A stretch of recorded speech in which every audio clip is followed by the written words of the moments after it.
We are back for another I Love Tools. I Love Tools. I had to correct the artwork. It's I Love Tools 2024. I think the last one was like, I don't know, the first one. The last one was just at the end of last year. The first one, I mean, was like, I want to say 2012, which how could that be? How could that be? But I'm so grateful that all Hard to my believe. playmates are here. I'm going to introduce you to all of them momentarily. If you're hearing me, but it won't let you officially join, it's because you have to acknowledge that the recording is going on. So click that record button and you should be good to get on. Let's just see. Um, Not able to access the Zoom page loads, nothing when I click to join. Natalie, you probably can't hear me. Let's see. Let me just forward this to Misty. Misty, I bet that it's because you've got to do that in order to join. I'm just going to forward this to you so you can talk to her for a second and see. These are the technical things that happen to come up. Darren said, okay, I thought that was the way to ask questions. Okay, you're good. Yay. All right, so it's official. Hi, Terry. Hi, everyone coming on. I am your host. What is my name? Allison Lee, your host here from the Craft and Craziness. We are so excited today. I just want to tell you up front that there are so many links and fun things you're going to see today, and it'll last about an hour. It's overwhelming. I'm just telling you that up front. There's a handout that's in the chat box that you can take. It is filled with frigging links and stuff to go check out. Full disclosure, there are a few there that are affiliate links, maybe one.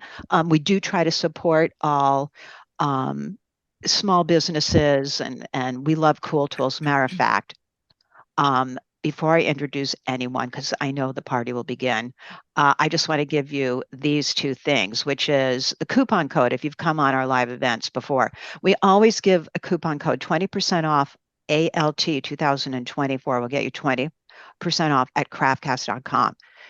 There are so many new classes. You can use it there. You can use it at older classes. All great. There's so many fun things to learn. I'm warning you. This is a warning, not a sales pitch. Just check it out. But also, and this is really exciting, we love Cool Tools and Cool Tools. Rhonda over at Cool Tools and I have figured out we're making kits now. This gives me joy because I loved crafting kits when I was a little girl. So now we put together kits for the classes you take so you can sort of get all the supplies in one place and not be what we used to do, have links for everywhere to find everything. Rhonda sources it. We put them together, one click. So I said to Rhonda, what can we do for I Love Tools? Free shipping on the CraftCast kits at Cool Tools. Use the same code, good for a week. Both of those are good for a week. The shipping, she can't afford to give free shipping out of the country because it's just so much more money, but free shipping in the USA. Because I know, and I'm sure many of you feel the same way, when something says free shipping, I like to take advantage of that right away. There's something about that that feels very good. So take advantage of that. That being told, oh, and here, and then I'm going to introduce everyone that you can see on camera. Here is, I think have I added one more since then? I'm not sure. Here is the upcoming live classes on CraftCast coming up for this spring into May-ish kind of thing. And yes, there are other ones still coming up in the works. So many fun things. When you go to the CraftCast site, you can see, just go under live webinars. These are the new live ones coming up, but you can always go into recorded to see what was just done even last week. They all end up there. And just so you know, anytime you buy a class, if there's anyone new listening in, you always get the recording included so you can watch as long as you want on your phone, wherever. You can download a smaller file offline. So Mags was telling me the other day she was able to then watch while driving in the car. Well, not her driving, her Yeah, husband not me driving. Yeah, driving. yeah. But we know that's always fun too. So you don't have to always watch online. I kept that up because so many people like to do that. So it's all included in handouts and bonuses and free stuff. It's a lot of things. That being said, welcome to all these wonderful people who are on. Today we have Mags, Patrik, Julia, Jackie and Janelle, Cindy and JJ, who are all going to present Really fun stuff. I'm warning you. So they are masters at what they do. They have great classes over at Craftcast. It thrills me that I get to play with them. It moves me to tears. I don't want to start crying now, but that's how I feel. With that being said, we're going to start today, if I remember correctly, with Mags, who's going to show us these are some of her classes. So you can always go on to Craftcast and see if you know the teacher you love, you can go under instructor and just pull up their classes if you're looking for something in particular. So Mags has done wonderful things in polymer clay and then with the cutting machines. So you can check all of that out online.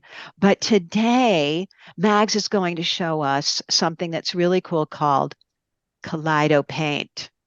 Yes, This will blow a few minds here. So Max, thank you for doing this and coming on you're and welcome. showing this. And I will try to pause in all the right places because I know you want to explain a few Yeah, I want to things. So explain a few things. Yeah. now first tell us, it's an app and is it It's an free? app. It is a free app, and it's an app for iPad and iPhone only. I'm Okay. sorry to you Android folks, but this is iPad perfect. Okay. And Perfect. usually people start switching it over to Android as well after something is a hit for them. All right. So Yeah. tell us how to cope with this. Okay, so hold on there for a sec so I Yep. can give you a little bit of background because I want to make sure I give credit where credit is due. And Miss Cindy Pope showed this on something. Cindy and I can't remember exactly what it was, but we knew it was either one of her classes or one of the I Love Tools, or maybe it was a Fun at One. I don't know. But I found it through her, and during COVID, I played with it a lot. And I want to preface this whole thing with just play. Don't worry about following any instructions or, any, tips or anything like that. You really just need to sit and play with it. It is a ton of fun. And you might make 100 patterns and only two of them you use, but hey, you've done it and it's fun and it's free. And I also call this kind of stuff, it's playing crafting when you're in maybe the TV room at night and you can't get Exactly. things dirty, but you can still keep Perfect. playing. It's perfect for that. Yeah. And what you're going to be able to do with it is you're going to be able to use those patterns to fill patterns for textures like Cindy does in a lot of her classes. And she's got several classes where she shows you how to upload patterns into your silhouette library and then use those in your texturing or cutting or whatever. I've used it to make polymer clay silk screens.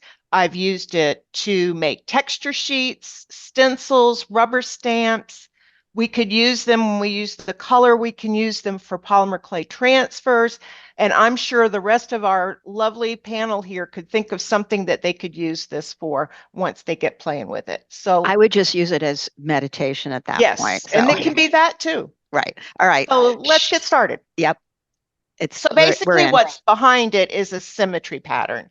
So here you see I've got one particular symmetry pattern here and there's a bunch to choose from and I'm just drawing and I'm just going in and I'm doing lines and I'm not getting too worried about the endpoints or the exact shapes because you're going to be able to edit the nodes um, a little bit later. So just play with it and start drawing things and you'd be amazed at the patterns that you can come up with. Now, if you're going to use it for an SVG to use on some kind of other application, you want to make sure you have a white background and you're using the black ink. But there's a bunch of colors in there. You can change the background, all those wonderful stuff. If you could stay here for a sec. So here we're in the editing thing. So now what you can do is you can move those nodes around to make more perfect shapes or more perfect connections. You'll see that happening live in a bit. You can change the line thickness. You can also go in and change the color of the line. And that will change that particular drawing everywhere that it is in the pattern. And just for people who don't know the term nodes, you're talking about the little white dots there. The little white dots, Right. exactly. That's a node. So you click Like on if you that. look at the bottom right, that's right up above that little box that has the arrow and the question mark. Yep. See, there's two nodes that aren't connected. Yep. I'm going to go in and connect those. Okay. All And right. So then we'll as see. long as everything's connected, you will be able to, if you want to make a color image, you can go back in and you can fill that space just by picking your Clicking on color it. and double tapping the space. So let's roll it. All right, so it's a crazy playground coloring It book. is. It really is. I mean, it's a lot of fun. It really is a lot of fun. And there are these little, help things that come up. I've given you a link for a blog site that someone who is very, very well versed in it, and does tessellation art using it, has all kinds of little tiny tutorials to learn. But you just need to get in there and play Right, right, right. is what you need to do. And in the resources, I give you a couple of little screenshots so that you can kind of, you can save a little time by going in and reading and seeing the screenshots of where you're going to do. Now, what am I doing now? I don't know. I'm going to keep I moving don't know. forward. Yeah, But I keep saw moving you go forward. in and play around Oh, with this some of is the little after the dots. notes. Okay, now Okay. here's the fun part. So you have all these symmetry patterns. On the left, they're kaleidoscope symmetry. On the right, they're linear symmetry. So you can start going through it and just look at it and all the different symmetry patterns, and you may find a whole nother design that you want to go in and edit and save and play around with. And one of these, you'll see me, I'll play with it a little bit again. So that's where I started. Right. Now I'm going through the rest of the different symmetry things. And you can save these. Well, we'll talk about that in a second, how you can save these. So you can see there's all different kinds. So I think I went into that one and cleaned it up a lot. Wow, that looks great. And this one, I think I'm going to show you how to put some color in it, I believe. I just looked at this last night. Yep. You would think, Yep. okay, there we go. So see, there's little spots where it wasn't closed, and so that purple will go in anywhere that there's an open node, it will go through. But anywhere it's a closed shape, It then you can fills. color. It fills and Okay. colors as you want. Which is a And you, basic computer thing in all mm-hmm, programs. You got to make sure, obviously, that your shape is fully closed to fill with right. color. So, And uh, one of the good things with filling it with color is when you bring that into your studio software to work with it, you can make multicolored silk screens by just tracing by color. got it. So I'm playing around a little bit more here. And that's an advanced sentence you just said. Yes, you can make multicolored silk screens. We know that in silk screens, you Right, do a lot of different screens, but right. take Cindy's class to figure out how to bring those all into the Silhouette Yes, software and to how do to, that. right, Yeah, and how to save it as a pattern and all that kind of good right. stuff. And Mags it's, has a class in doing silk screens too. Right. So yes, there that's is a right. You class do. on Yep. silk screens. Yep. I don't think I had Kaleidopaint in that because I think it was before I knew it. I showed you how to use the repeatable Yep. But you patterns used in an image Studio. of mine that was from Kaleidopaint. Oh, okay. Good. Good to know. That we remembered, huh, Cindy? Yeah, The two of us last night were going, I don't it's know. I coming to really me, think but I don't I'm know. not sure. We have a lot of data in our heads. That's Yes, why. we It's do. just how That's it what the goes. problem is. I mean, come Exactly. on. All right. So you have a fill color So now chart you that can just just popped play with up. the fill color. And the other thing I thought of too is that you could actually print that out and then print it on t-shirt transfer paper to do the polymer clay transfers. We did a freebie on a couple of weeks ago, I think it was. So you can Yep. just go in and change all this. Last night I played with it vice versa. I made the background black and then played with the white as the Okay. pen. And that was a lot of fun too. So there's all kinds of Wait, stuff I that, wore it. This is from that oh, class. yay. That's right. That's polymer clay. And Yep. Mag shows you Wow. how to put that. It's on both sides too. Yep. So I like to show there is a method to our madness here. This is fun, but then here's a way to actually How use to it. use it. Yeah, Exactly. in your art. So, all right. So So now here you're you going to can see show us the how to export. save. So Okay. here's a couple of different things you can do. You can zoom in and zoom out of your pattern. Hold can you know you I'll can't go hold. back, right? Can you? So No, hold I here. can't. Mm-mm. So you have a couple of choices. So if you want to zoom it and take that pattern as it is, you can save that as a JPEG and then use it. What you see here are all of the ones that I did, and I saved them as a tileable rectangle. So then you can go in, you're going to see in a second, you're going to see me bring that into Silhouette Studio, and I'm going to repeat that tile to get the look that I want in a big size, and then I'll reduce it down to, in this case, you're going to see me make a silk screen out of it. I love these patterns. I mean, this is crazy. These are fabulous. I know, right? And some of them you don't even know until you get started that it's going to be something good. Yeah, this is here you see really, where I really did a good. couple of 2-colored screens. Yep. 3-colored screens. Yep. And these are just the ones I liked, guys. I mean, there were probably another 100 that I just went, oop, no, don't save. Yeah, I love one after the other. These are great. Yeah, Really, really they're good. fun. They're fun. Okay, so now we're in studio, and I'm going to take this one, and I'm going to duplicate down, and then group it together, and then duplicate it to the right, and then group that. You could mirror it. You could do side-by-side patterns. And you can everyone, do this is just Silhouette software, freebie software you can play in. Yep. But the Although tiling is great. you are going to need Pro or Business rather if you're going to save it as an SVG and use it in another software. Yep. So you know. Okay, you see I'm doing this big. It's because I really want to give the tracing enough stuff to get around. You don't want it to be too small and have it be a whole bunch of. You can reduce it later, but you want to trace it big. Okay. You want to trace it big. I learned that. And you from always Cindy. want to make sure it's white and black. Right. Make it easy trace. That's an easy trace. If you were doing a multicolored screen, you would trace by color for each one. Okay, so I've traced that now. And I'm going to take away that. And now I'm going to fill this so you can see the pattern. And I'm going to create a box around that pattern once I reduce it down to where I want it. So I'm creating a box around it. So I have a frame for the silk screen. Okay. And then I'm going to duplicate that again. I think I'm either centering it or measuring. I thought you were centering it. Around with, who knows at this point? Who really knows? I think I was trying to center it. I wanted to have a certain amount to be the frame all the way around it so that you have some space for the, the paint stuff. So now I've duplicated that whole thing, both the box and the pattern, and I'm going to release the compound path, take out the color, and without letting go, I'm going to go back in and I'm going to make the path again, make the compound path. And now what you're going to get is the reverse. So you got the innie and the outie to use this silk screens. Great. And for people who are not familiar with the Silhouette software, it might seem like, what the heck? But you'll get used to it, and we do have lots of classes for it.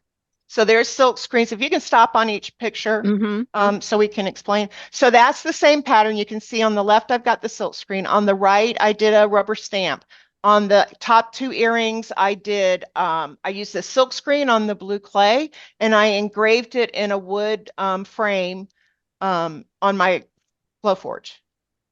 So 3 different possibilities on that one. I mean, now we can see this is how you get to then play and use your finished. Yes.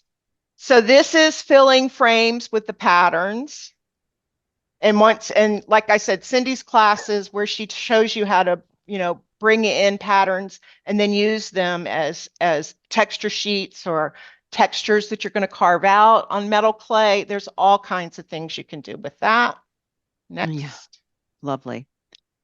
Love all the different patterns. You'll see that flower pattern again. Now here is this, made a stencil that was a 3-colored one, but I'm just using a certain amount of the dots. And here I used liquid clay with the colors to create a pattern on polymer clay. Liquid polymer clay. Liquid polymer And that's clay. your own stencil then. Got it. And that's my own stencil.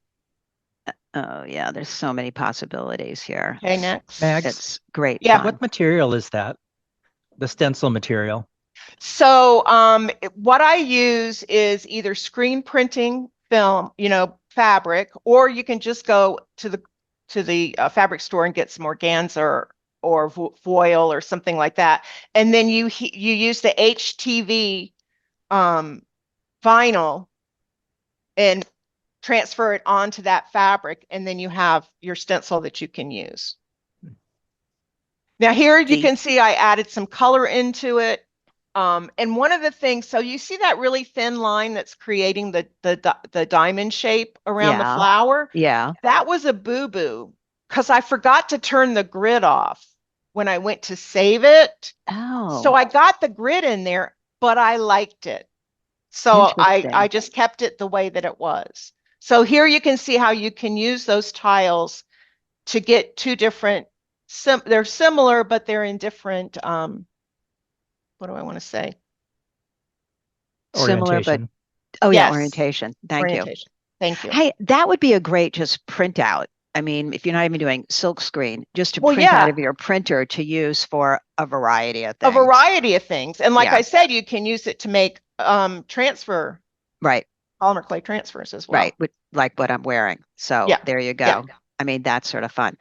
I, oh gosh. So here's a multi-screen one that I did. And some of that was liquid clay, some of it was paint. Now here, hold on that for a sec. That's the flower pattern that you saw earlier. I engraved it in one color of acrylic and then filled it in with some silver paint and then used the same design to cut the lime green Oh, outline. okay. That was Okay. Glowforge. Love Could be that. polymer clay, Right. could be metal clay, Could be paper. could be paper. Marianne wants to know, she has an Explorer Air Mhm. 2. Is Explorer the Cricut? That's the It's the Cricut old Cricut. version of The the old version. Cameo. Oh, Yeah, the old, okay. yeah. Um, Yes, you can. For can I do this on that, or does you offer classes sure. on the Cricut or use it? No. Here's the thing. We have classes on the software. There's always bonuses of the setup to run it through your machine. The machine part is the easiest part. It's the setup of the file to get it to go through your machine. What do you think, Cindy? Well, the I Love Tools that we did, I think 2 times ago. Allison told me something she wanted to do. I did it in the free version of the Silhouette software. Oh no, I did it in the business version. And then I sent it to her and she cut it on her Cricut. And so we kind of have an idea, and I've purchased a Cricut. So there will be metal clay classes on the Cricut. We're excited. But We, I think it's very similar. And Allison, uses the Silhouette software and the Cricut all the time. I would Right. never use the Cricut software because it's not very creative. I there agree. really isn't Yeah. any. But but truthfully, and we're all truthful here, the Cricut machine is easier to actually do the actual cutter print out of, in my experience. The Depending on interface. what the material is, because And the settings yeah. can be a little hard. I had to play for 2 days before I could use polymer clay on it in the Cricut, in the Cricut because at there's that no point, polymer clay listed right, on there. You have to right. So experiment. you gotta Yeah. experiment. You got to like experiment. crazy. But yeah, But no, we're- I yeah. have people who do polymer clay on the Maker and on the Explorer. Yeah. So it can No, be it's done. we can do it. And we have lots of free stuff, Marianne. Just even email us at support and we'll direct you to all the different things we have, because we're all determined to get it to work on all the machines and find out the problem. So we get a lot of classes, a lot of questions from Cricut users every time I do a class. And so mine is not here yet. I have all the things, but Mags is going to help me, I'm sure. I'll Good. try. Once she's moved in. And I used it, this program I used on I love this transfer class. It's an amazing class. And I have mountains of polymer clay transfer things. It's a great class. Yeah, this is really fun. Or this is one of Mags's class. Yeah, so this is a silk screen one, and Patrik, this will show you exactly what you need to do. But basically, it's just an organdy or organza or a voile type fabric, and then you use the HTV, the heat transfer vinyl from Sizer, is my suggestion, because it's the one that is the easiest to weed. And then you can just create them, you can scale them, you can do all kinds of stuff with it. Yeah, you want it to be polyester though? Yes. I got the really cheap, beautiful organza, but it has to be polyester, so it won't burn when you put the HTV on. There you go.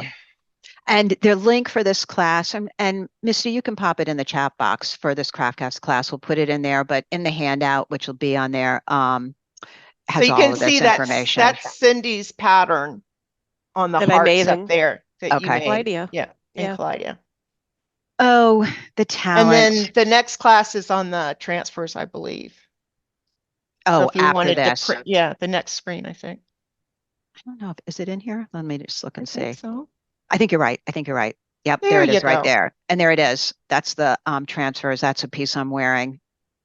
It's pretty genius. So if you Yeah. want to learn that, Misty will put the link for that one in there too. And I'm just telling you up front, we just have a lot of great classes and fun stuff to learn. But you can see right away if, oh, I want to learn that, or no, I don't want to learn that. I want to learn this. So we're showing you everything today to give you a little taste and a hint. So Miss Mags, you've outdone yourself once again, as always. Thank you. And thank you, With, Cindy, for showing it in the first place. I know I we would have all. never gotten addicted to it. I did like 50 last night, just after I was playing. It's crazy. Mags and I have a symbiotic relationship. Mm-hmm. Hey, this is why we're all here to support each other, and at least it's healthy. It's a good addiction. Yes, it is a good addiction. I mean, we need happy, healthy addictions. And so I'm going to give you your next addiction, which are Mr. Patrick's classes here. And I am so excited to show you this next video. But first, let me just show you some of his classes. Again, just type in. Patrick's been doing classes with me at Craftcast since the very first one. So we go way back. And we both still get addicted to the next thing, and we call it, we're squirrels. We see something and go, that looks good, let's do that, and we go down the next rabbit hole. So we've gone down quite a few lovely rabbit holes together, right, Patrick? Absolutely. Yeah. The hardest part for me right now is I got so into Mag's presentation, and now I have to flip over and give a presentation while I'm thinking about all the things I can do with her app. Exactly. Exactly. And I that's why knew you were going to like that one. That's why I love tools. So, all right. So these are a few of Patrick's classes. You'll go in there and see everything. But today, this is so cool. So we're bringing concrete back. Concrete, and I know everyone listening is going to love it as well. It's another medium to play with that is frigging great. Okay, I'm just going to start with the video here because Patrick's going to take it away, and I'll tell you afterwards a few other things you need to know. Well, you guys But hold it here. I will. I will. So most of you know me as a metal clay artist, but I actually am starting to migrate more into mixed media. I do altered books, and what's fun about mixed media is all the different stuff you can put into your artwork. And when I was looking for another material, I was looking at different types of things like ceramics or maybe porcelain, and somebody mentioned concrete. And this, what you're looking at now, is what my immediate thought about concrete was. And it's like, it's cold, it's gray, it doesn't have much emotion to it. Yeah, well, yes, there are beautiful qualities to it, and but I really didn't, look into concrete that much. And then all of a sudden I'm like, okay, let me do some real exploration in concrete and see what comes up. And I was blown away with the colors. So go ahead and move Which forward. you will be as well. And here it is. I mean, so I started out using Robert's concrete, and you can see there's colorants that you can add to it. And these beautiful colors, you stop here. These beautiful colors you can see are just, you could just keep going and going and going with the colors. I had no idea. And the saturation and the different types of colorant that you can add to concrete can really change how the concrete looks. So go ahead. So this is all frosting and ice cream. No, this is actually concrete, even though it looks so yummy and delicious. And these were all of my experiments, all from color. Now, when I poured them, it just gave this beautiful, smooth finish. It was almost like like a soft paper, and just a nice, beautiful matte finish. And I thought, oh, that's kind of nice. That's pretty cool. And then as I started to delve deeper, I was looking at some of Robert's videos that he had done, and he had mentioned that there's something called skimming the concrete. And so you look at these samples here, the one on the right-hand side, on the orange one and then the one on the yellow one, you can see how there's the aggregate that's exposed, and that's called skimming the concrete. So you can get these two different textures just from manipulating the concrete at a certain time period. And so I thought that was kind of fascinating. If you want it to look like concrete and have that aggregate texture come through, you can do one technique. If you don't want the aggregate and you just want this nice smooth surface, you do the other technique. I love them both. That's between like shiny and matte. How do you choose? Yeah, yeah. And so I went in, I just did experiments and adding a little bit of colorant, on the one on the left, and it just opens up a whole bunch of possibilities. Also, I was experimenting here with like an ombre type effect, and that wasn't really working out, but I did figure it out eventually. And then I was doing some experiments. You could just stop here for a sec. I was just doing some experiments about, what else can I do with this? And, can I make something that matches or goes with a ring that I made? So the ring on the right, I think it's granite with some a pyrite inclusion as traditional fabrication. And then the one on the left is concrete that I just mixed with a little bit of black charcoal powder and some regular concrete, just mixed it up in there. Go ahead. And it came out. It's beautiful. Thank you.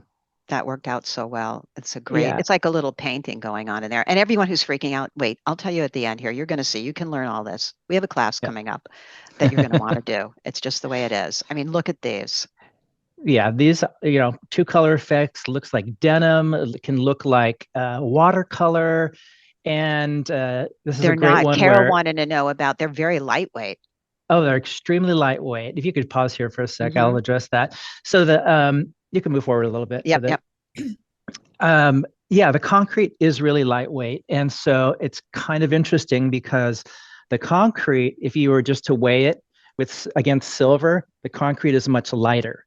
And it's kind of, astonishing when you think about this, because you think about the concrete holding up buildings, but yet it's actually lighter than metal.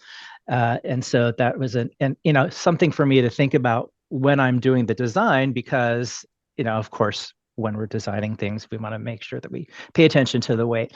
So something that I do in my experiments when I'm in experimental mode is I will buy these pre-made findings. And the pre-made findings allow me to experiment just with the concrete itself and not get tempted to design the rest of the frame around it, which is my big thing. It's like I will start down the path and then all of a sudden I'll get, again, you were talking about the squirrel metaphor. I'll be in squirrel mode and I'll start designing everything around it. So to prevent myself from doing that, I buy these pre-made findings and I just concentrate just on the concrete. It makes it much easier, and I'm not distracted by a lot of different things. And it's still, go ahead. You have a beautiful piece at the end still. Yeah.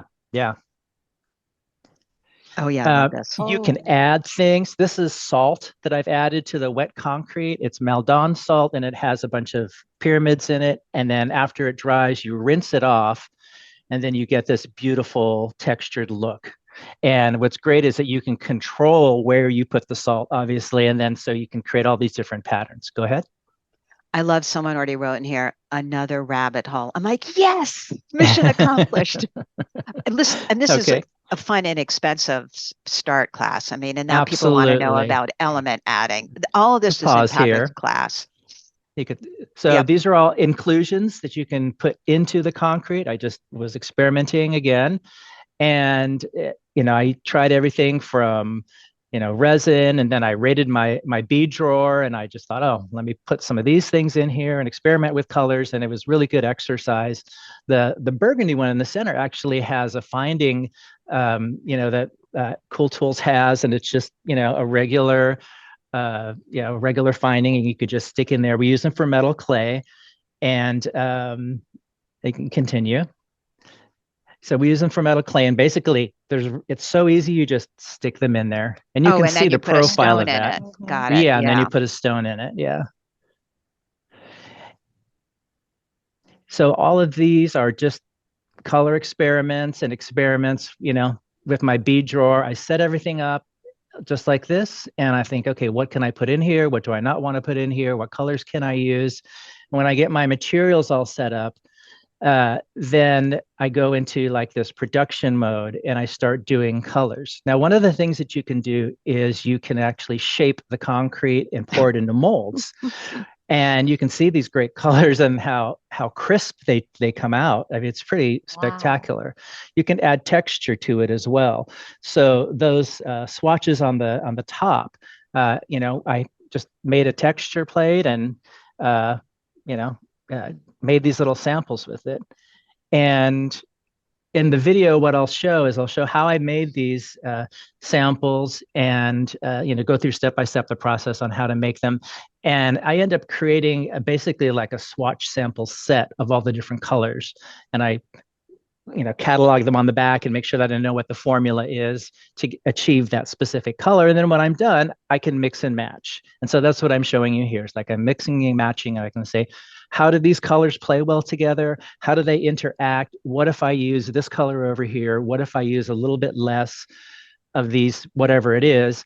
And you can kind of see what the results are here. All these beautiful colors that just mix well together. And because you can pause here for a sec, and because I had to go down that rabbit hole and design the thing around the concrete, this is actually one of those, they're called pendant trays. And this pendant tray has been modified where I cut a section of the bottom and put in a metal clay element and then poured the concrete in, and that stuck everything together. For the top piece, that's a piece of concrete as well. So while the concrete was wet, I just laid that whole thing in the concrete and everything kind of sticks together as it starts to cure. And so it turns, something that is a mass-produced item into something that looks much more custom-made. Mm-hmm, mm-hmm. And so I thought this was kind of interesting to just, to go down that route and kind of see. Go ahead. You hit the veil beautifully there. That's great. Patrik, how much working time do you have? It really depends on the brand that you get. And for Roberts, oh gosh, it's supposed to dry in an hour, I believe. I'm trying to remember. And it's supposed to dry in an hour, but it sets up pretty fast. I mean, I would say 10 minutes, 20 minutes, it starts to really set up. And you can tell because it'll just start to seize up, yeah. So on here, this one is just metal clay elements that I made, and I laid them directly into the concrete. You'll see on the bottom there, there's a little bit of findings that are coming out of there. So what I did is I drilled the hole. You can go ahead and go forward. I drilled a hole in the bottom of these, and then there they are hanging down. And so it was just another way to add a little bit of dimension and customization to the piece. Okay, go ahead.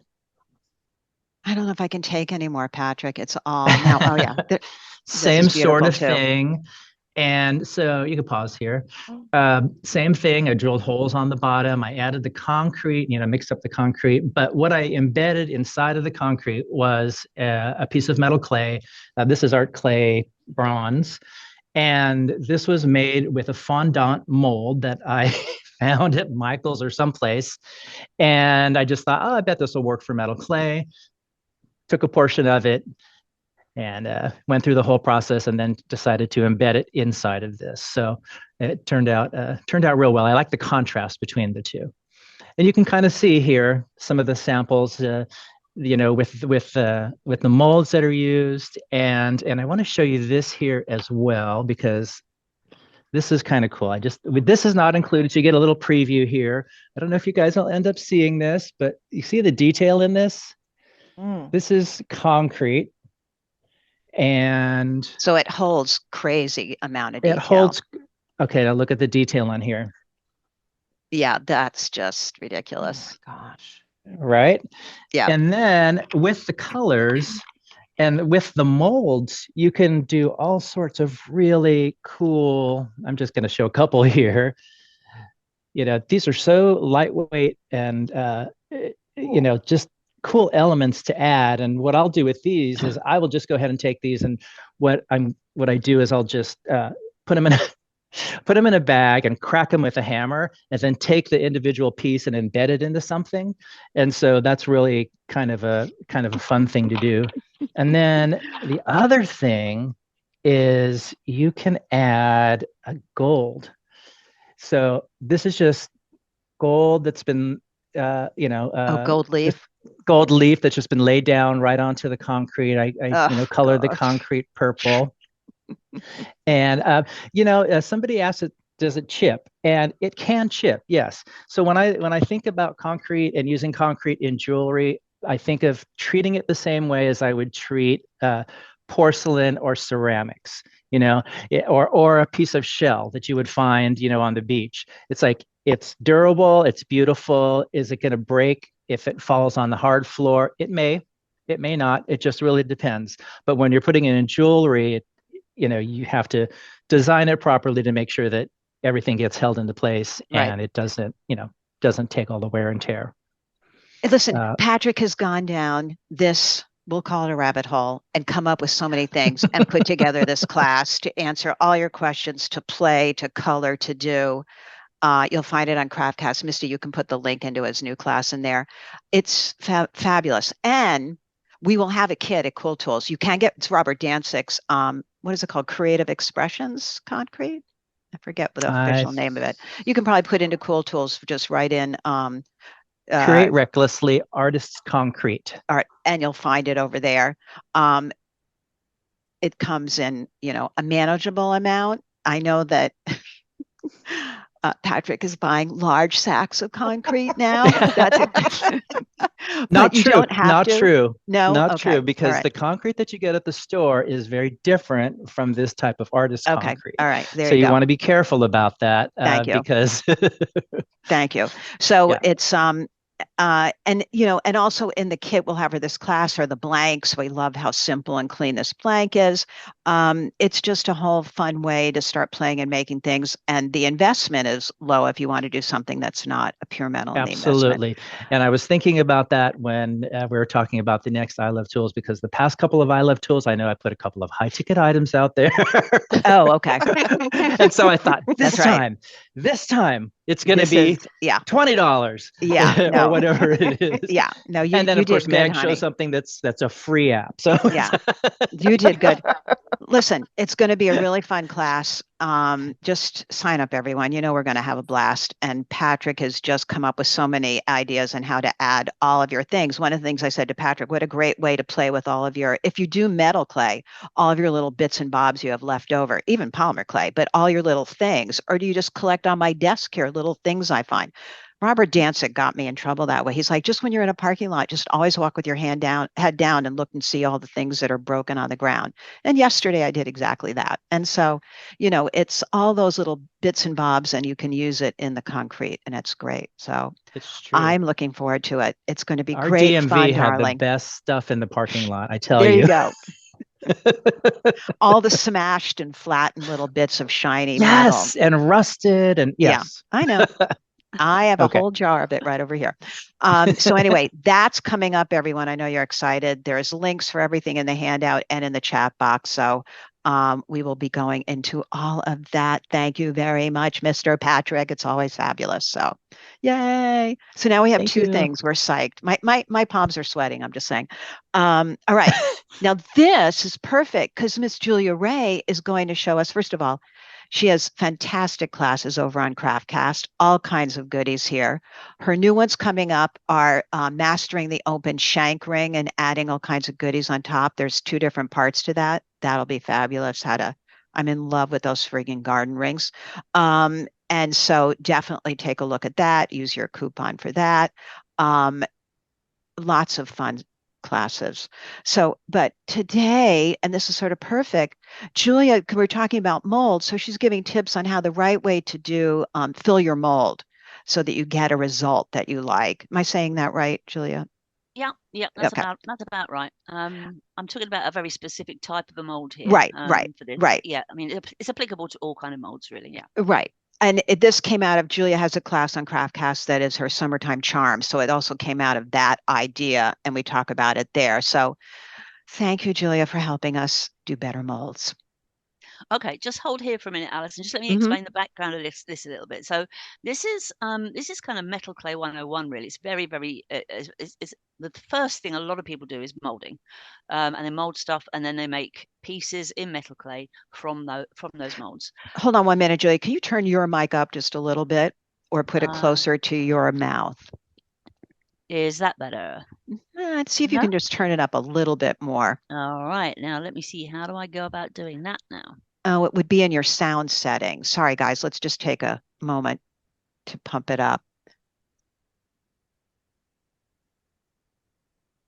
And it should be, if you go into sound settings, mic output, there should be a slider that you can pump it up a little bit.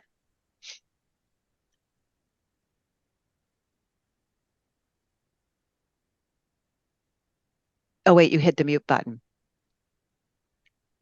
I'm going to ask you to unmute. Thank you, Carol. There we go. How's that? Is that better? It's just a tad better when you moved it closer to your mouth. So let's see if we can do with that. Just keep your mic close to your mouth that way. I'll try to pump it up in post. Is that better? That is. Oh, okay, fine. I've moved it all the way up, almost all the way up. Yeah, good. You know Okay, what that's cool. called in the business? It's called eating the mic. It's not a very pretty thing, but that's what you have to do. Eat the mic. All right, so back to our mold. So go ahead. Yeah.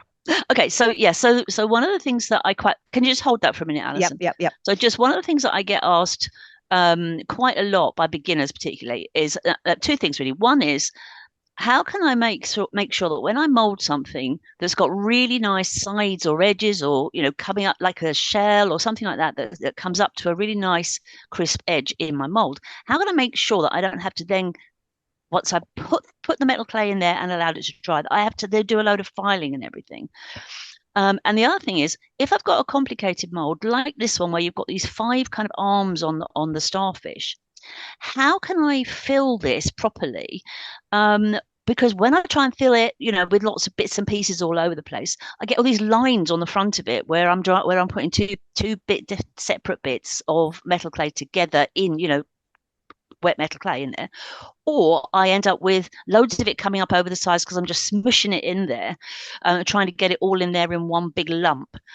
So how do I make sure that I get something that's got integrity in it and the clarity of the detail of the mold when it's a complicated shape? So what in this class, this charms class, we did some simple molds, but this is a little trickier, this one, because of the fact that it has these 5 arms. And so what I'm going to show you here is just how to fill this mold. So 2 things happen. One, you've got really nice crisp edges to the arms of the starfish. You haven't got any kind of post work to do with this at all. You don't do any filing or anything. It comes out of the mold exactly as it's going to fire. That's pretty amazing. In terms of its clarity of the mold, we will make it like dimensional, so it's not flat. But this, so that it'll do that. And also we're going to fill this in bits and pieces. So I'll talk here about how to make sure that every time you add another little bit into the mold, that you really get the 2 pieces stuck hard together, really compacted. And so there's nothing on the front that shows you, actually, I've done this in piecemeal. Okay. And this is applicable if that mold was a flower, let's say, with all the petals coming out. Absolutely. Or anything. Like okay. That. Yeah. Anything that's complicated, where you're going to do it in bits and pieces. Okay. All right. So here you can see it's quite a nice one. It's flat on the top, and the tools you're going to need for this are something like the silicone, where these little small silicones get right up into the bits and pieces, and also even the end of a paintbrush will get right in there, because we're going to compress the clay into this mold as we go along. Once we've made it, we're going to just oil this. This is just a measuring spoon, and we're going to put the starfish down into this to get some dimension to it. So what I've got here is I've got a nice, well hydrated piece of clay, not sticky or anything like that, but it's well hydrated. So if you start seeing cracks in it, don't use it. Add some hydration to it. And I'm starting right in the center, pressing it right down in. Now the thing to notice here is that inside the mold. It's down inside the mold. It's not coming up over the edges, and it's really important with this that you move it away from the edges and down into the mold itself. And I'm just easing it out along the arms as I go along to start to get it moving up the mold. I'm not trying to fill this mold all in one go here. Either along the legs of it or up to the top of it. This is another thing that I think people quite often do is overfill the mold, so it comes up over the edges, and that's when you really lose your sort of crispness, and you have to start doing some kind of filing and things like that afterwards. If the other, I mean, the other nuance in this is that what we're going to end up doing is pushing this down into a former to make it dimensional. So that means that the back of it is going to be a little trickier to add any kind of texture to, or make it, more interesting on the back. So I've just pulled off a tiny little bit, and now I'm pushing it down right into the tip, so it's all the way down in the tip.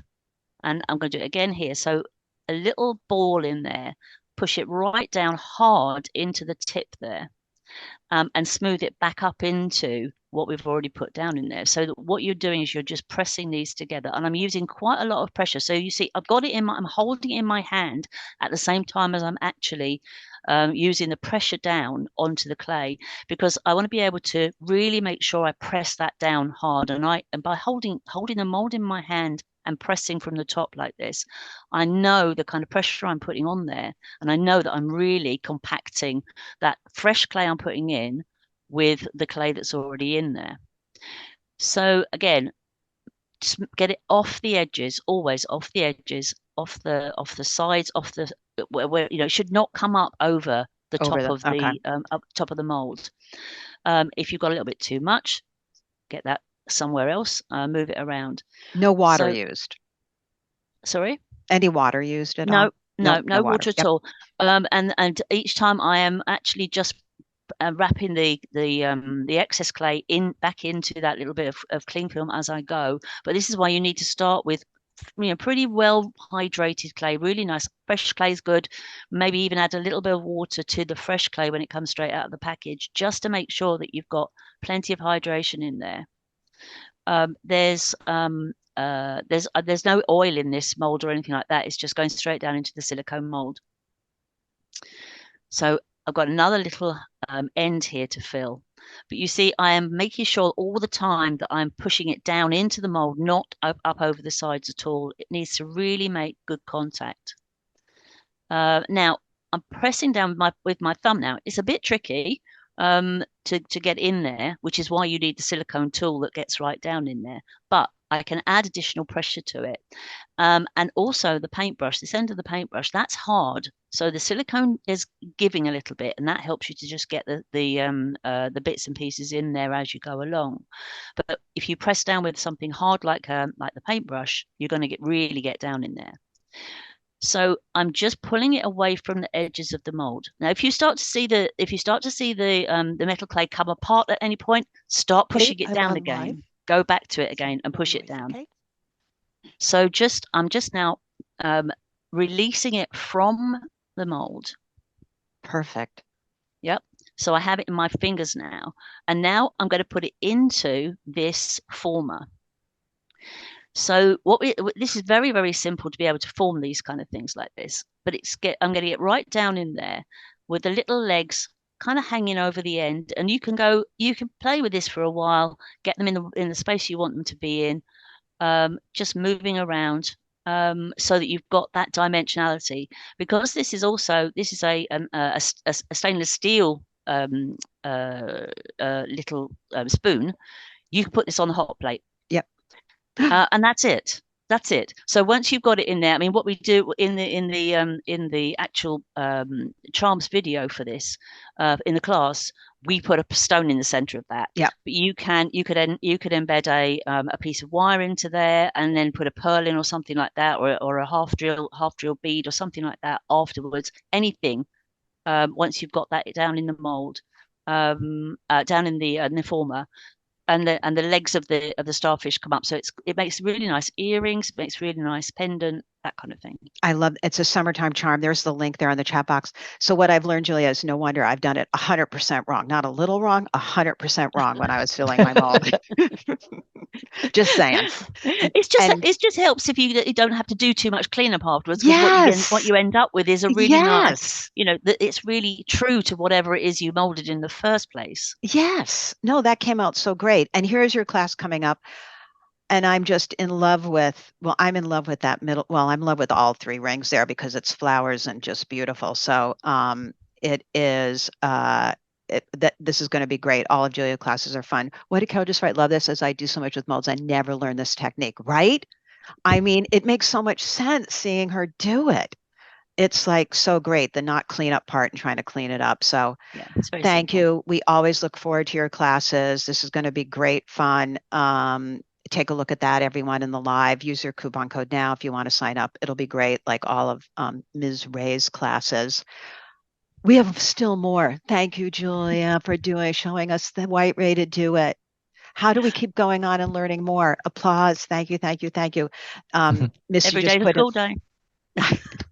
Every day is a school day. I learned a lot doing this open shank ring class, I can tell you. This is what's so great, because then you share it all with us. It's nothing better than sharing the mistakes and saying to everyone, don't do this. Yeah. And in light of that, look what's next. Thank you again, hon. I mean, my brain is like, I have to keep being in tech mode now because I'm just too excited about what we're looking at. Miss Jackie and Miss Janell did a class together of how to use these veneers, acrylic veneers. Just so you know, I just bought my stuff, so I'm going to do it next week. And I have my kit. Yeah. I know veneers were popular for a while, but this is like, I thought, well, but what are you going to do with them afterwards with acrylic paint? So Jackie and Janell showed how to do all of this, make the veneers, put it into metal clay. It's a fantastic class. There's a little bonus, but we wanted to share today with you the bonus, which is making the Bello Opal. Do I say it correctly, guys? Yes. Yes. Okay. Yep. So you'll see this is, we have a kit for this over at Cool Tools. Get the kit. It's much easier. Yes. Someone wants to know, where do I find the coupon code? For Craftcast, it's ILT 2024. Misty will put it in there again. There's the class, and it's the same code if you go over to Cool Tools to look for kits, and you'll get free shipping. That kit's great because, again, you don't need pounds of this stuff. You just want a little bit. So this is the bonus in that class. We're just going to give you a little taste of what's involved because it's really fun. So it's how to make these Bello Opals. Let me see. Do I have a picture of that next? No, we're going to go right into your video. And this is great stuff. What is it? I don't know. I call it magic at this point because look at that. And you guys say that's not even doing enough of the shine really that it has in person, correct? It doesn't look white there, but I don't know if this will show. When you finish, it's really a white Bello Opal. It's not the green cast that you're seeing right now in the photo. So you get that color reflection of different colors like in an opal and that kind of a thing. You have one there. Let's see if we can see let's it. see if you could see it. Oh yeah, that's fun. Yeah. That's fun. And this one we did a little different. We can talk about that afterwards, but Yes. yeah. But basically, what's happening here in this particular project is it's using a bunch of different textures to get the Bello Opal, to shine and glow in the dark. Now this is made out of powder. They're going to talk you through the video here. You're going to see a bit of how this is made. And here's the picture that shows us, oh yes, it'll even glow in the dark, which is just sort of fun.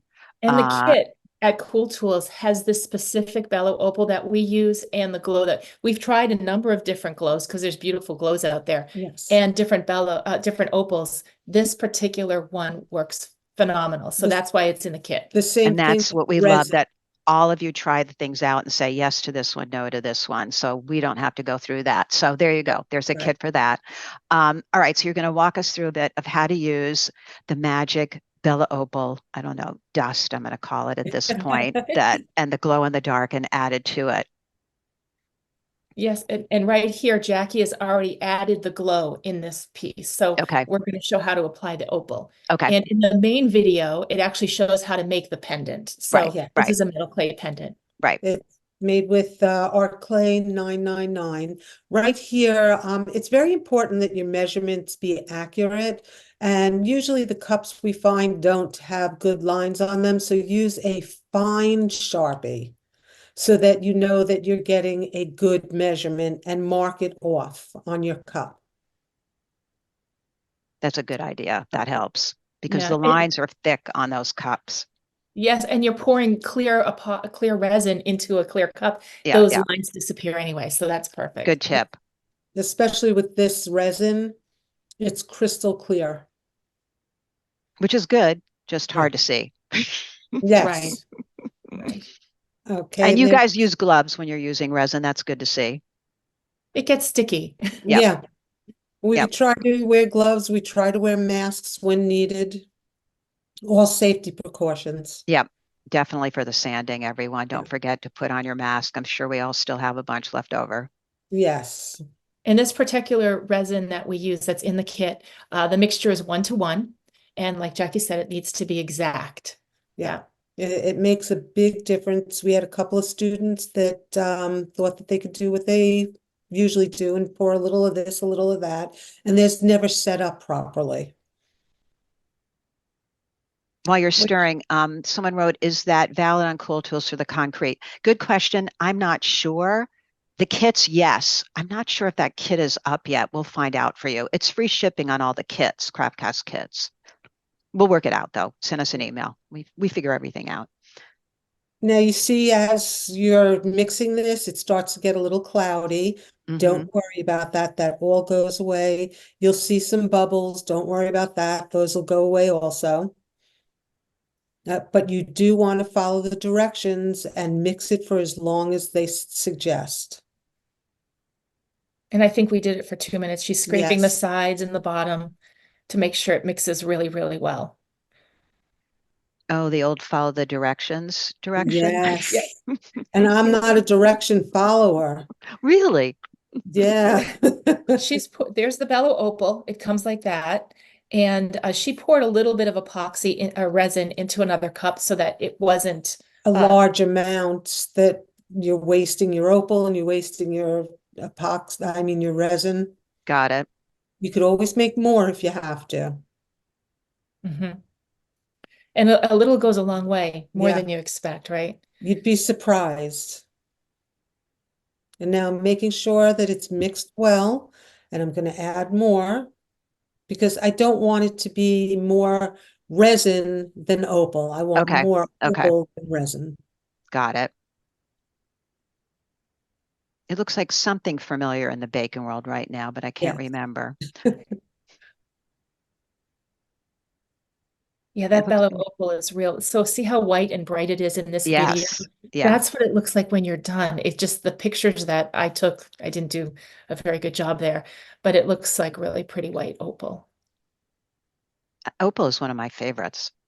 It's It's beautiful. beautiful. I love all the colors it comes in.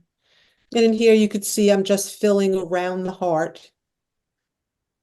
All so right. that it I can see stand that. there. It looks like our video Froze. Yeah, froze a video little froze. bit. Oh, there we go. Okay, now it doesn't matter if it's covering it on top. Right now, all we want to do is make sure that it's in there and down. Okay. And then we go back and just clean up the metal. And So- it's not that important other than it'll just make it easier when you get to the sanding point. Okay. So clean off as much as you can, and then the cleaning begins. Now we've gotten rid of the sanding, so you won't have to deal with that. But there's some sanding. It shows it in the video, the main video, In the and class video, you go into in the all the class details. video. Yeah. Yes. Yep. And so we're just cleaning it afterwards. Every once in a while, there'll be little black spots in the opal. Look at that. It's already glowing. Yeah. Yep. So if you pause it for a second, we mixed, we scrubbed it in water to get some of the little black spots from sanding off of the opal.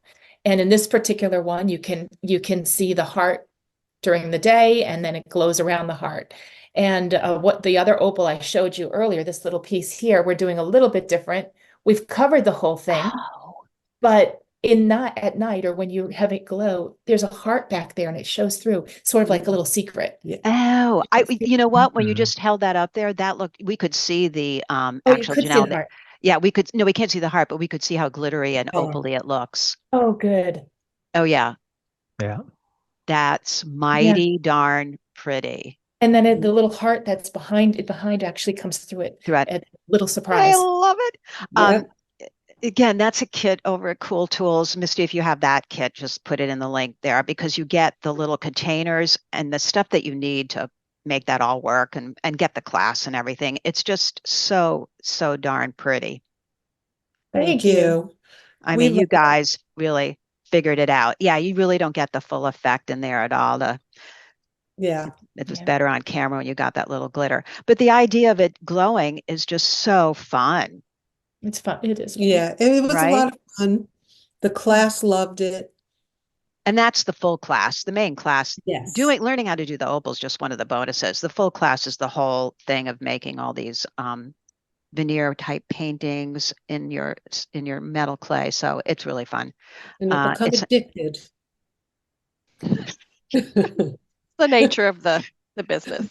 Can we Yeah. get any more addicted to everything? Yes, we can, because now, thank you, ladies, for showing us Thank you. that. Thank you. Thank And you. now Ms. Pope wants to addict us to something else. So here we go with Cindy's wonderful things that we loved. Oh, there's the class, you guys, if you want to see the class, that's what it looks like. Thank you again. I mean, that is just genius to think that up with all that opal powder stuff. It's magic. All right, so Ms. Pope is on. Ms. Pope, she has so many classes over at CraftCast. You can learn, I don't know, you could take the whole summer, 3 months, and go through everything and make a lot of stuff. You need 3 months to go through all of Cindy's classes. And her latest was successful carving techniques. You can see a metal clay there in the upper left-hand corner. Let me just show you a few more of her classes in there. But what happened after that class is she did a little bonus that was just her coffee cup, and we all fell in love with the little coffee cup. So you're going to show us that, right? I'm not crazy. That's what you're showing us, right? I'm going to show you a couple tools from the class because it's Right. kind of a unique class. And then I'm going to give you the short version. The bonus video includes all the sanding and, it's like Right. very, very Everything you long. And need. Allison Yeah. was a little nervous, but we really cut it down. And Because so you'll get the overview. you learn all of that when you need to be watching techniques. You can pause it, move forward, blah, blah, blah. And here we just want to get excited about learning it. We know sanding takes time. I mean, look at those cute little cups. So, and let how me big are tell you, those? So these are like 10 millimeters. Yeah. And I think the clay cost was under $7 when I got done with it. So when you think about like people, I think little's very in. People want a charm or a necklace. I haven't done earrings yet, which are going to be even tinier. But I feel like, cost is important when you're using silver. And then the bronze, the Aureus bronze one is like my favorite. But Yeah, that's great. this started with we did something called slump carving with Hadar Jacobson, and she figured out some of the safety things you'll hear about later. But and she now calls it power carving, but it's all about looking at things in a different way. And she learned, she's innovative like crazy. She figured this out from watching wood carvers and how they carve things out of wood. And she said, "Oh, I could do that with metal clay," which is how her mind works. So we all have Hadar to thank for. We have Kadar classes on CraftCast. I love her Yes. hollow beads, and I loved her sculpted pieces. I mean, you're right, innovative and pieces of art as well. So I've we been to her applaud her. studio like 11, 12, 13 times, Okay. and I've taken some classes twice because just walking in her studio is a mind-blowing Okay. experience. Inspiring. All right, so here we go. We're going to make some little cups that are adorable. This was your class piece. Yes. And that is actually got clear powder coat with some gold mica on the bottom, which you can get at Cool Tools. Yeah, Cool Tools has been very kind. They're putting together all the kits for us, so you don't have to go crazy looking for everything. And this is actually, the picture doesn't show it, but this is a raised maker's mark. This is a bonus. It's kind of in the class, yeah. Aqua carving type technique that can give you a really cool raised piece to put your maker's mark on. Everyone else, but Cindy, close your ears.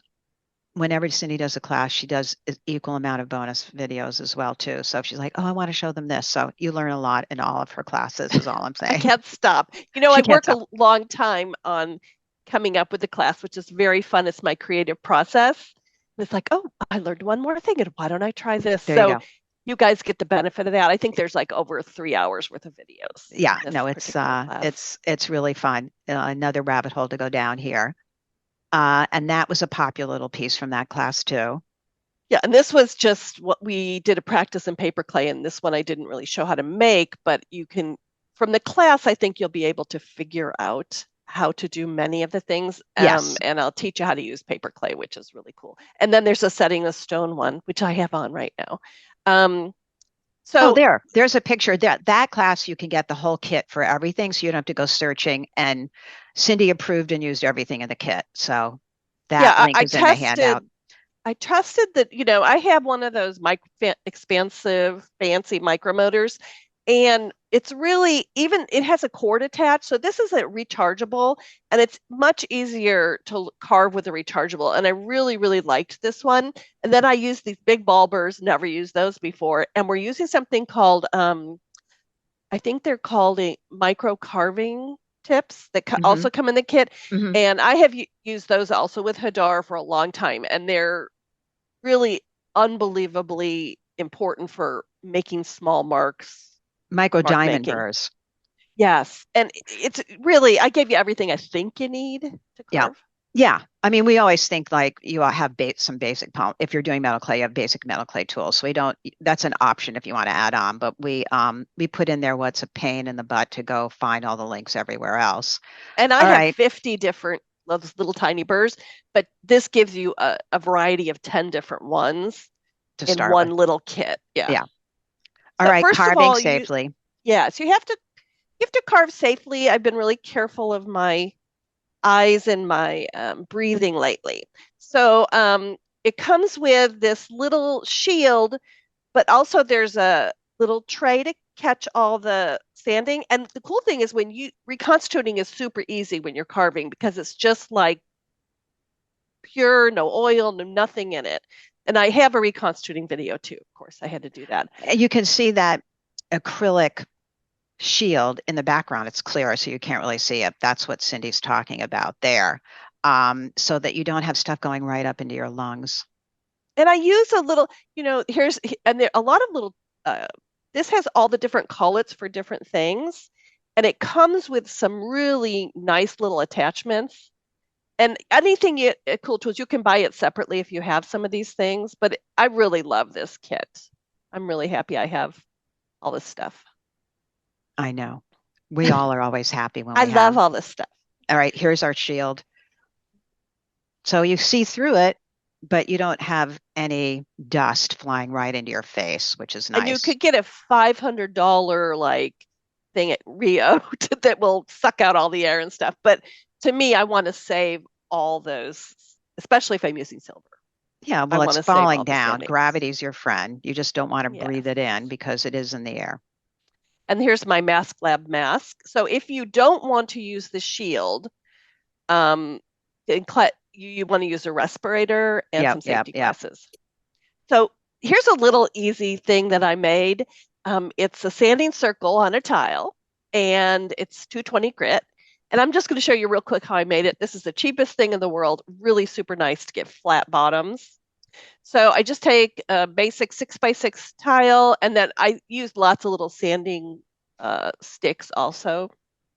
And I gave you both of the products that I use. Very important to have high quality sandpaper, because it is going to get in your clay if you get something really, really cheap. And I think these are also wet dry, but this one and both the ones I show you, I've tested, and they're not going to get in your clay. And you can rinse them off. Is that a basic hardware? We must have a link one for at that Home somewhere. Depot and one at Lowe's. This is the one from Home Depot. And then the one from Lowe's, I think, is by Gator, but Diablo and Gator, and Okay. they're cheap, like $5 for 5. Okay. And so just rub it down there, and you'll see later how I use it in the videos. Okay. The other thing I love, and I have 4 of these, is the Bright Tech gooseneck lamp, and it's got a magnifying light. And as I've gotten older, and as I take pictures, and Allison says, well, this doesn't look great. You really need to see your piece before you throw it in the kiln. It's much easier to fix things before it goes in the kiln. And while I work, I like to really see what I'm doing, especially because I'm making all these marks as I'm moving. I want to see it. So let's And see. you're going so little too. So come on, it helps to have a light like that. Just love this light. Yeah. No, that makes sense. And so here is what it looks like through the acrylic. You can see how closely I can see it. Yeah, that's and then crazy. I'll show you from back away. I'll show you kind of going in. So for me, it's really important, and it's got a gooseneck, so you can put it on whatever side. It's not going to interfere with your carving hands, but it really helps me do a better job. The other tool, and this is another pretty free tool, Tim McWright has this Bryn Morgan Press, which is his publishing company, and he has a section in this that has resources, links, and different things. So in the resources link, there's something called a circle divider, and I've given you the link.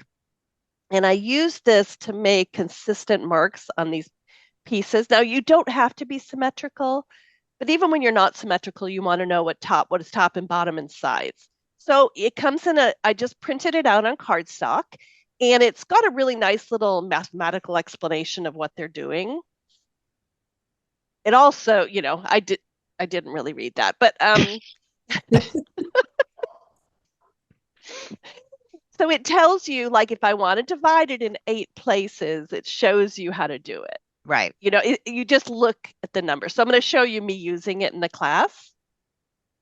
So, and you could use it for a non-circular thing too. But this one, the first few I didn't use one. Well, the math is figured out for you. So you evenly divide up 8 spaces. It's fantastic. Yeah. So I decided to go with 6s. Okay. And there you go. And I'm showing you just follow all the way around where the lines are. And you could stick it down with tape. I'm just holding it with my finger. I used FS 999, which is not a brittle clay at all. It's, it's not going to break. No, it's a great little, I call those cheat sheets. You don't have to figure out the math. It's done for you. Yeah. So even if you were doing different textures, I think sometimes it's really nice to do a texture on part and not on others. You could really kind of play around and make sure you've just got a starting point. And I just need it. And especially if I'm putting holes in things, I often will not get them in the right place. Yeah, now look at it. We can see, even looking at it now, it all looks centered and perfect, all the lines. Yeah. And, if you're going to go totally asymmetrical, you don't want it to look like kind of symmetrical, but you screwed up. Yeah, exactly. Some of my other ones, my originals looked like that. You want it to look like it's on purpose, or yeah, exactly. No, it's great. I think that's in I think it's also in his complete metalsmith book. It's in there if you want to copy the page. Oh, I have the mini complete metalsmith book. I don't have the 10-volume one, but the original big one. Yeah. Allison is a smith also, in addition. So here is a cup I made in pottery class, and a little teeny tiny 10 millimeter bronze cup, which I made after I did the class because I couldn't stop. And this one I actually attached the handle separately, and so it's a little more fine. And then these ones all have the little hearts from the Maker's Mark thing, and the bonus video shows you how to do the aqua carve of the heart on it. I mean, those are such cute little charms. Teeny tiny coffee cup, practice in paper clay. Okay. So one thing we did in this class is we did practicing in paper clay. I used to practice when I first started, and I was using clays and they were drying really fast. I used to practice in polymer clay. Polymer clay is a lot harder to work with than metal clay. So this time I tried paper clay. I was on vacation and I didn't have all my metal clay stuff. So I had to go to Michael's, and I was playing around to come up with more ideas for you guys. And so you'll see I made all these different vessels because this is a great way to make any vessel. So I made all these different vessels out of paper clay first, and I practiced my mark making. And this is a lot. Metal clay is actually easier to mark make in, but this is the closest thing to it. And it sands like metal clay, which is helpful. Again, use a mask. So I'm going to show you how I made the original piece, but I have a lot. And one thing I'm using. Oh, I like that paper clay, that particular one. Yeah, this one actually is lighter and stronger, which doesn't make sense. And it also has less components. So it's, I think, a little less cleaner. Toxic. Okay. Yeah, a little cleaner. So what I did, the first few, you can see they're a little wonky shape-wise, which is really good. All my students would tell me it's okay to be asymmetrical, but I want this one to be round. So what I did is you have to, if you're going to dry something completely, you have to open up something in the inside. That's part of the design element of this. And there's an artist on YouTube. I can't remember her name, but it's in the class, who does mark making on ceramic clay. Okay. And I kind of was inspired by her. Okay. So you're doing that little hole in it because you need, even if you're going to cap the hole, to dry a whole piece of metal clay, you want an opening in the middle. Okay. So here I took 10 grams of clay. I cut it with a little tube cutter, which cut off 3 grams. And then I'm pushing in the hole. And I think when I was done with this, it was less than 3 grams, which is, I think, how I got the $7. I can't remember exactly. So, and you don't have to worry how it looks before you dry it. You can smooth it a little bit, but as Wannery Tanner told me once, Cindy, just put it on and don't futz with it. I hear her in my head, because when it's dry, you can do a lot less damage and it's a lot easier to work with. So I dried it completely, 100%. And then I just sanded the outside. And the key to this one is you do the whole outside really perfect before you start messing with the inside. Okay. And so I'm not going to show you all the sanding. There's just a tiny bit of sanding. And it's really a cute little charm for so many things. I was just thinking, what a cute office charm, just different parties, people who are addicted to coffee. You could make a little pretend Starbucks one. Yeah, and I'm gonna perfect it more and do tinier ones for earrings. And many of us are big coffee lovers. So here's that little micro burr, and it works beautifully. Now this is FS 999. You don't want a clay that is super, super hard. If the clay is hard, you can add something called Rejuvenate, which is in the kit. It's there's a video on Cool Tools about making clay flexible, and more flexible clay works better. FS 999 and Easy 960 are naturally super flexible but super strong. I don't know how that works. It's kind of like magic. Yeah, but they're easy to carve. But so I cut out a lot and you're just kind of carving this out. This one I just pinched out the handle. You can add the handle, but it's easier just to pinch it out and then fix it. So then I drilled the inside of the cup, and luckily in this little kit there was this circle burr that was perfect for drilling this out. And it doesn't look perfect in the inside, but it's easy to drill it out, and I kind of fast forward. And the first time I do anything, especially in a class, I kind of probably move a little slow. This is a different pace than my metal clay, my silhouette classes. Oh yeah, but it was super fun to do. And this is a good, your whole class is on sculpting that one. This is a great little beginner one to start with because it's adorable and fun, and you can put whatever little pattern you want on it. It's a low failure rate on this one because all kinds of coffee cups can look cute. Except for if you do the flat backed vase, like I did, be sure to sand it flat before you put the holes in. I did not do that on the piece I did. So, and here's my little sanding circle. And it's just really, and I have one for base metals and one for silvers. And that would be the only time you need 2 of them. And you could do a 120, but be really careful with the grit on the 120 that's not going to come up and because everything, I reconstitute everything. So you don't want to get grit in your metal clay. And this one and the two I recommended will not do that. And so then I'm just, fixing up the outside again. The outside has to be perfect. So here, see how thin I got the rim? And I could have got it even thinner, in hindsight. With the bronze, I made it a lot thinner because bronze is super strong. And is that just water you're putting in there to? It's an applicator, and I gave you a link to this applicator and the baby wipes that I like. Okay. It just smooths really, really nicely. Okay. Yeah. Some people like different tools. I really like this applicator. I go through a lot of them. And then you aqua carve the heart, and I didn't have time to show that, but here it is. And then I powder coated it. So cute. It was really super fun. Hey, those are a lot of great skills and techniques you give in that class that then you can go off and carve whatever you want. I mean, you could make an adorable little teacup too. I mean, come on, it's just fun to make a little coffee and teacup charm bracelet.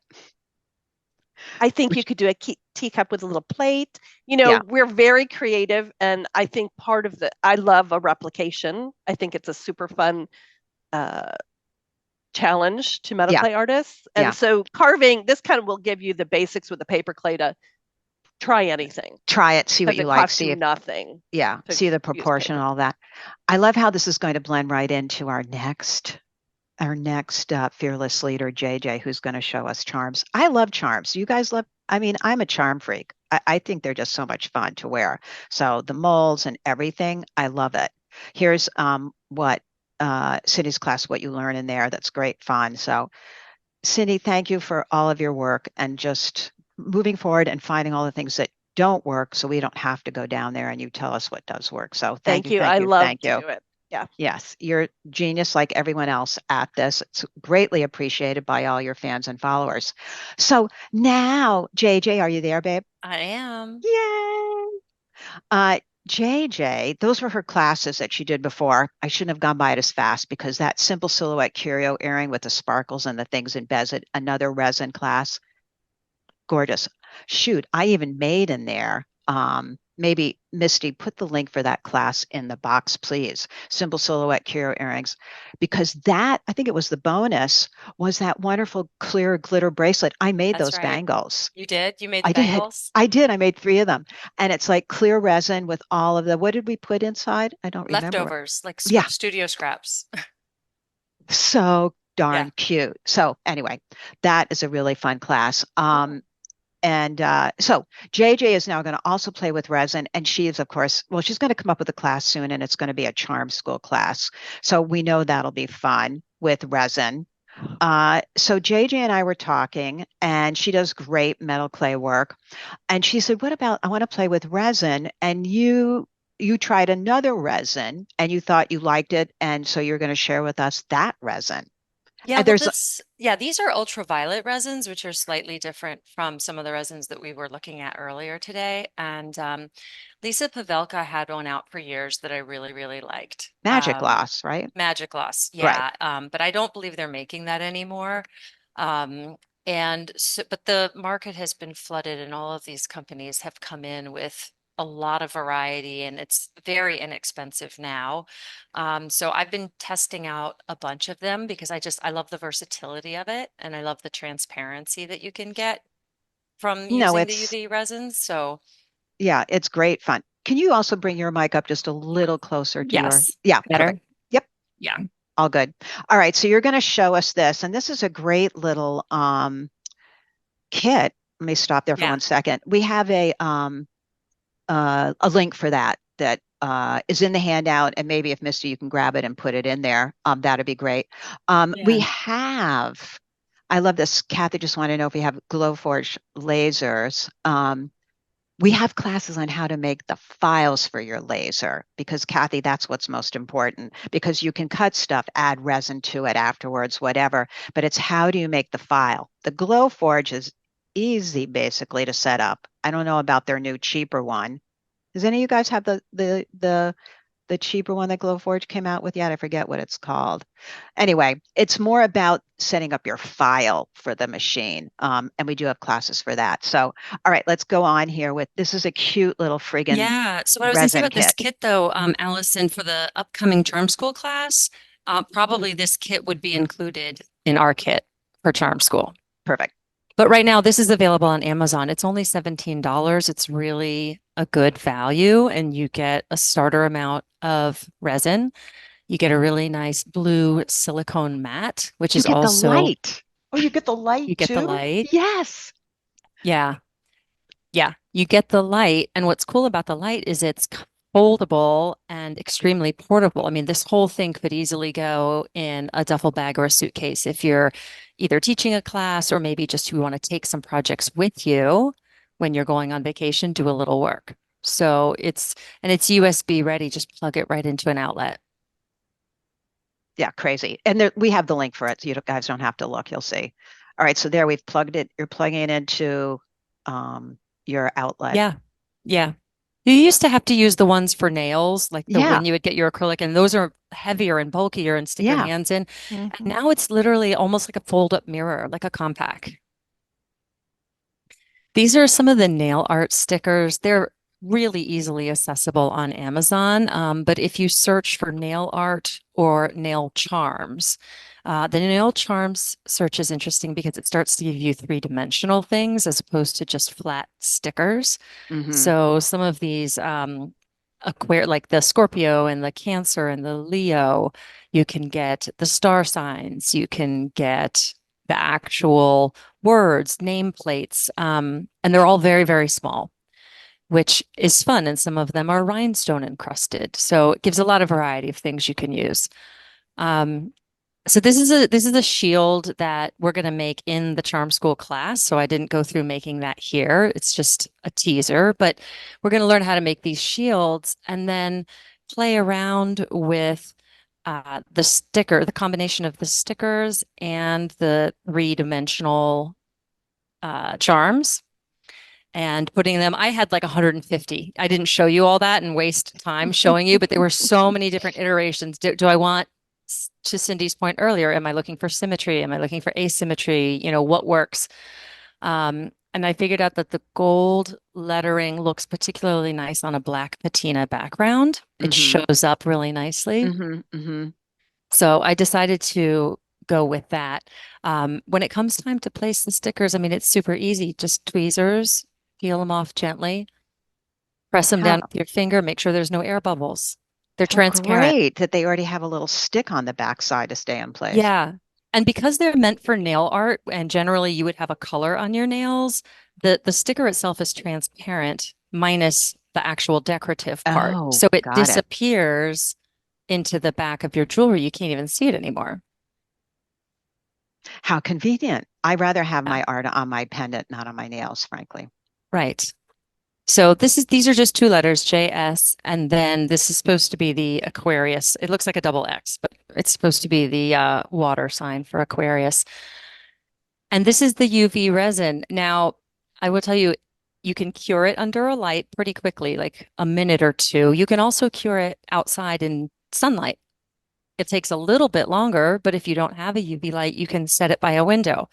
Now, I learned the hard way because I take these videos near a window because that's where the natural light is. So as I'm working and doing the video, it's starting to cure. Oh, yeah. Ouch. So if you're working near a window, just be aware. But it's really easy to work with, and you can control it nicely. That kit comes with a micro silicone pointy tool that's really great for moving things around just into the corners or out of an edge. Joe? Very cool. JJ, this is a two-part resin? This is a one-part resin. Okay, cool. Oh, yeah, we forgot. There's That's one of no the great mixing. things. There's no mixing. Oh, wow. Right. There's no mixing whatsoever. You just, once you pour it out, you want to put your cap on because it will start to cure. So you want to stick your cap back on. It's like the old magic gloss days. And I use a little heat gun just every once in a while. There are a few little bubbles, but they come out much more easily than the 2-part resin because you don't have all that mixing, right? So once you get rid of your heat bubbles, you can just slide it right under your UV light. And depending on how thick your layer is, sometimes it's 60 seconds, maybe 120 seconds. And then usually you're fully cured very, very quickly. Do you go like as long as possible just to make sure? I mean, I usually go the maximum 120 seconds, and then I'll Okay. test in a corner with a sharp tool. And usually it's fine. And if I want to be extra sure, run it one more time.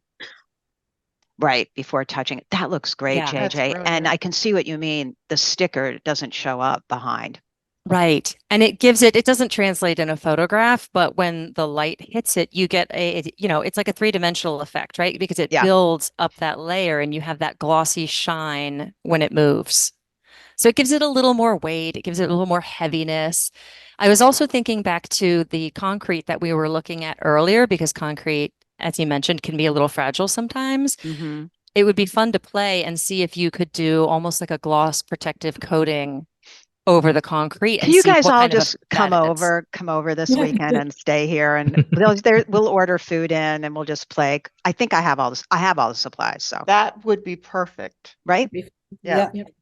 and just see what we come up with, because that is so fun. The nail art cracks me up how well that works for this. Well, and they have so much more now. I mean, I know. so Look at much how more. cute that's a nail art, that little butterfly. That's a little nail art butterfly. Now, of course, you could make these things with your metal clay too. They're Right. just super, super small, Right. But what I like about these is that, again, that ability to make something transparent. And this, I didn't show it in the video, but this is done in multiple steps because you're embedding the butterfly in the middle so that you have the gloss on both sides. Right. Right. So we talk about that in the class, but suspending things in midair is a fun thing to do. It would be nice effect for earrings as well. Well, we loved when you did those bracelets with all of the glitter, and that resin was great. All the leftovers, it was great.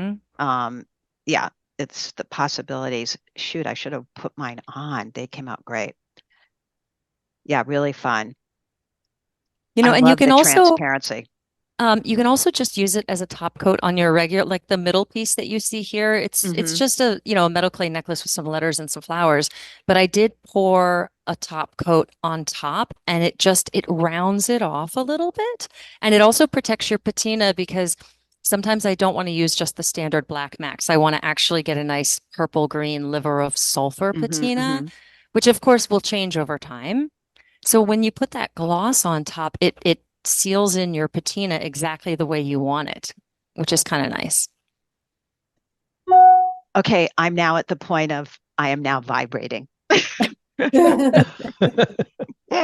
I know that, yeah, you just topped it off, Miss JJ, with that, because, we have so many things we've learned today, and combining it all, playing with all these tools and supplies. I hope you guys are as like buzzing as I am. I know you all, the way you talk, are excited to learn from each other as well. But I hope everyone listening is as excited as well, because that's really the point of this. This is my thing, is not always to make.